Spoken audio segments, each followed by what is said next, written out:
Short করে তোমার পিছনে একজন আছে। হ্যাঁ, এই নির্বাচনের আগে সবচেয়ে বেশি তথ্য ছিল তামিম ইকবাল, তার কিন্তু নির্বাচনে আসলেন এবং চলে গেলেন, কিন্তু তিনি তারপরেও কিন্তু ক্রিকেটটা খেলতে যাচ্ছেন আপনাদের এই নীতি অনুসারে। তার দলকে বলছে মানে how do welcome this from BCB's point of view, Tamim coming back to cricket, মানে for cricket sake is leaving behind his ego, এটাকে বিসিবি পক্ষ থেকে গিয়ে, এবং তামিম যখন পাচ্ছেন যাকে পুরো ক্লাবরা তাদের ইয়ে রাখছেন অ্যাজ আ স্পন্সর বয়, সে যখন পাচ্ছে অন্যরা পাচ্ছে না কেন, মানে হোয়াট ডু ইউ থিংক? এক তো এই পরিষ্কার এই লেখাতে লেখা আছে, আমরা স্যালুট জানিয়েছি এই লেখাতে ক্রিকেট বোর্ডে। হ্যাঁ, এটা অত্যন্ত স্বাগত জানিয়েছে। তামিমের তামিমের ব্যাপারে এক দেড় প্যারা আছে এখানে, যে সে কীরকম ভাবে কতটা অ্যাক্টিভ খেলার ব্যাপারে, প্লেয়ারদের ব্যাপারে চিন্তিত, এবং তাদের আমরা স্বাগত জানিয়েছি। আবারও স্বাগত জানাচ্ছি আপনার প্রেস কনফারেন্সে। আর যেটা বললেন যে আপনার তামিম যখন পারতেছে, মানে যে মেজর দিয়ে ছিল তাদের মেজর পোস্টার ছিল তামিম, সে যখন এই কাজটা করতে পারছে, আদার ক্লাব মেম্বারস কেন পারছে না? ওয়াই, মানে তাদের ইগোটাকে তারা সরাতে পারছে না কেন? আমি তো মনে করি যে যেই জিনিসটা নিয়ে তারা খেলতে চাচ্ছে না, এই রিজনটা না খেলার সাথে কোনো সম্পৃক্ততা নাই। এটা কিন্তু আপনি যদি বলেন একটাই কারণ, ক্রিকেট বোর্ড যারা নির্বাচিত হয়ে আসে নাই বা আসতে পারে না, বা যে কোনো কারণেই হোক, তারা কিন্তু খুবই সোচ্চার এই ব্যাপারটা। এটা আমি দেখেছি আর কি, মানে আমার ব্যক্তিগত একটা কি বলবো, এটা একটা আমি মানে অনুধাবন করেছি ব্যাপারটা, যে যাদের এটার সাথে ক্রিকেট খেলা, কেননা আমি বলি তামিমও ছিল, তামিম তো রিয়েলাইজ করেছে যে না খেলা হওয়াটা এটা খুবই একটা বাংলাদেশ ক্রিকেটের জন্য, প্লেয়ারের জন্য এর চেয়ে বড় ক্ষতিকারক কোনো কারণ হতে পারে না। যেটা বলেছে বারবার আপনি বলেছেন যে ক্রিকেটের যেন আপনি বলেছেন ক্রিকেটাররা কেন জিম্মি হবে প্রতিবারই। লাস্ট টাইমও যখন রিফর্ম হলো, আবার ক্রিকেট খেলবে না, খেলা না মানেই ইয়ে হবে না। তারপর কিন্তু সাথে সাথে আমি এটা ওই রিফর্ম কমিটিকে স্থগিত করেছিলাম, আমি ওটা রিজলভ করি নাই, স্থগিত করি, কিন্তু আমরা চিন্তা করেছি যে 7-8 দিন 10 দিন করে খুব সুন্দরভাবে লাস্ট টাইম সবগুলো খেলাই হয়েছে, ইনক্লুডিং থার্ড ডিভিশন কোয়ালিফাই 4টা টিম খেলেছে। সো আমি মনে করি যে তাদের এই আজকে প্রেস কনফারেন্সের পর তাদের বোধোদয় হবে। আমি তাদের কাছে অনুরোধ জানাচ্ছি, প্লি করছি যে আপনারা অত্যন্ত ইম্পর্ট্যান্ট স্টেক হোল্ডার বাংলাদেশ ক্রিকেটে, এবং শুধু একদিন না। আজকে বুঝতাম যে তারা বিপিএল 5 বছর খেলেছে, 10 বছর খেলেছেন না, they are with us for last 50+ years, and তাদের অবদান আমরা বারবার স্মরণ করছি, এবং তাদের বারবার আমি রিকোয়েস্ট করছি তারা যাতে ক্রিকেট খেলায় অংশগ্রহণ করবে। আমি আশা করি আজকের এই প্রেস কনফারেন্সের পরে আপনাদের যত কিছু বলার আছে, যা আছে সব কিছু, কিন্তু অনেক ধরনের প্রতিবাদ আছে, ওইটা আপনি করেন, কিন্তু ক্রিকেটের মাঠে খেলাটা আপনি চালিয়ে যেতে দিয়ে। কেন এটা ক্ষতি, আমি বারবার বলছি, ক্ষতিটা হবে শুধুমাত্র ক্রিকেটার এবং বাংলাদেশ ক্রিকেট, এটা ছাড়া খুব বেশি মানুষের কিন্তু ক্ষতি হবে না। এটার জন্য কিন্তু আপনার এইটা না হলে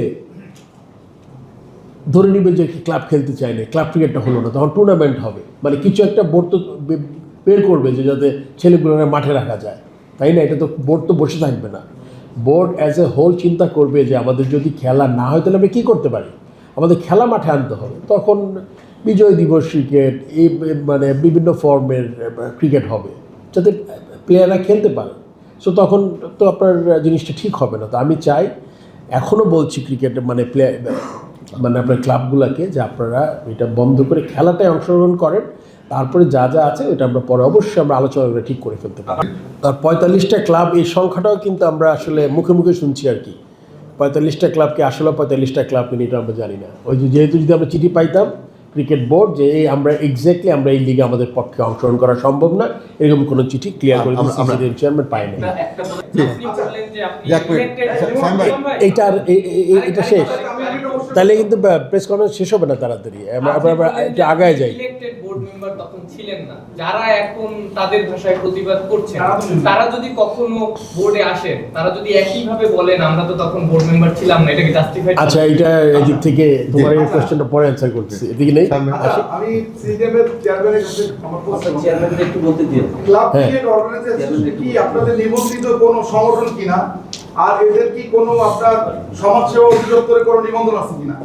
যদি না থাকে তাহলে তাদের দাবিটা এটা স্বীকৃত কিনা আপনাদের দাবি হিসাবে, এটা একটা এই কোশ্চেনটা। এবং তারা এই যে আপনি যে বলছেন যে ক্লাবগুলো খেলবে না, সেই ক্লাবগুলো কি কোনো চিঠি আপনাদেরকে দিয়েছে কিনা, যেই ক্লাব স্পেসিফিক হয়, যেমন মহাবারান একটা চিঠি দিয়েছে যে সভাপতি বিসিবি সভাপতির বক্তব্যকে ঘিরে তাদের একটা ক্লারিফিকেশন তারা দিয়েছে।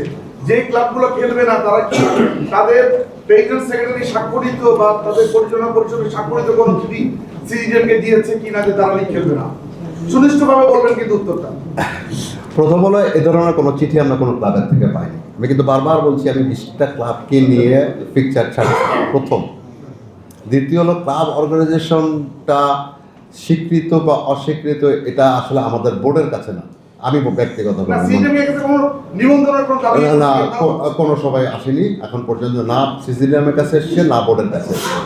সো আপনার আমার মনে হয় আমি আপনাদের ক্লিয়ার করতে পারছি এই ধরনের কোনো চিঠি কোনো ক্লাব থেকে আসেনি। ইভেন মোহাম্মদা যেটা প্রতিবাদ করেছে সেটা কিন্তু প্রেসিডেন্টের কথার উপরে, তারা লিগ খেলবে কি খেলবে না এই ধরনের কোনো প্রতিবাদ চিঠি বা নেগেটিভ চিঠি আমরা পাইনি।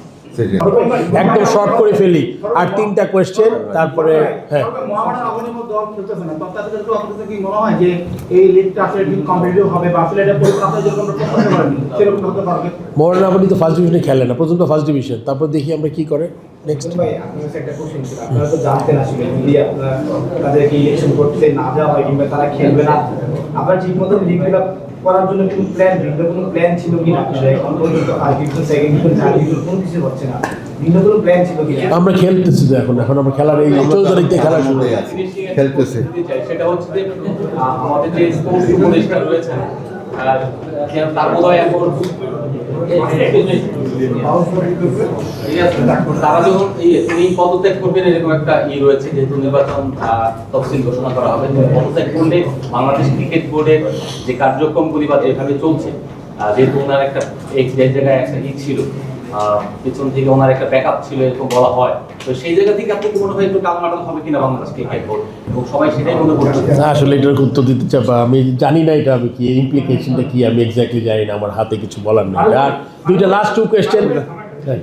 এটা হয়তো বুঝোখাতে করে ফেলছে, আমার কথা হলো যেটা যে অবস্থা দেখা যাচ্ছে, তো মানে যে ক্লাবগুলো খেলবে না তারা তো আসবে না, সেক্ষেত্রে প্রিমিয়ার লিগে দেখা যাবে যে আপনাদের 3টা ক্লাবকে নিজেই চালু করতে, মানে খেলা শুরু করতে হবে। সেই ক্ষেত্রে কি মনে করেন যে আসলে এটা মানে একটা ভালো কি হবে, সিম্বল হবে? 3টা ক্লাব প্রিমিয়ার লিগে হ্যাঁ। 8টা ক্লাব তো খেলবে না। কটা? 8টা ক্লাব খেলবে না বলছে? 8টা মানে যেই ক্লাবগুলো না খেলবে সেখানে প্রিমিয়ার লিগে 8টা ক্লাব আছে, বাকি 4টার মধ্যে অপারেটেড খেলবে না বলে চিঠি দিয়ে দিচ্ছে, বাকি থাকে 3টা ক্লাব। তাহলে সে যখন আপনাদেরকে 3টা ক্লাব নিয়েই লিগ শুরু করবে, সেটাকে আসলে ওটা সময় বলে দিবে, এই মুহূর্তে যেটা বলতে পারছে না আসলে, যখন ওই প্রিমিয়ার লিগের সময়টা আসবে তখন বলা যাবে। Last question. Thank you. Second question, যদি আপনার টিমটা খুব সুন্দর রিকোয়েস্ট করলেন, রিকোয়েস্ট না রাখে আপনি কি বিশ্বাস করেন যে আপনারা যে চান্স নিয়ে যাচ্ছেন যে বাইরের অনুসারে অবনমন, এটা কি রাখতে পারবেন? আমার মনে হয় প্রথম কাজ হলো গিয়ে আমাদের যে কটা টিম খেলতে আসবে খেলাটা চালু করা, মাঠে গড়ানো, এরপরে আমরা 1 বাই 1 যাই, দেখি সিচুয়েশনটা যাই। যেহেতু আবারও বলছি সিজিএম চেয়ারম্যান পরিষ্কার করেছে যে আমাদের এখানে কোনো চিঠি আসে নাই, আমরা যা শুনেছি আপনাদের মাধ্যমে প্রেস কনফারেন্সের মাধ্যমে যেটা ওনারা বলেছেন যে আমরা খেলতে চাই না, 35 সাহেব একসাথে আছি, জাতি আমাদের সাথে এক, জাতি এক আসলে সবার সাথে আছে, জাতি তো সবার সাথেই থাকবে, প্লেয়ারদের সাথে থাকবে, অফিসিয়াল। সো তারা যদি আমরা চাই মাঠে খেলা গড়াবে এবং যারা খেলতে পারবে তাদের ব্যাপারে একটা ডিসিশন নিব। সব ধরনের খেলার খবর পেতে সাবস্ক্রাইব করুন, সঙ্গে থাকুন খেলার পাতার।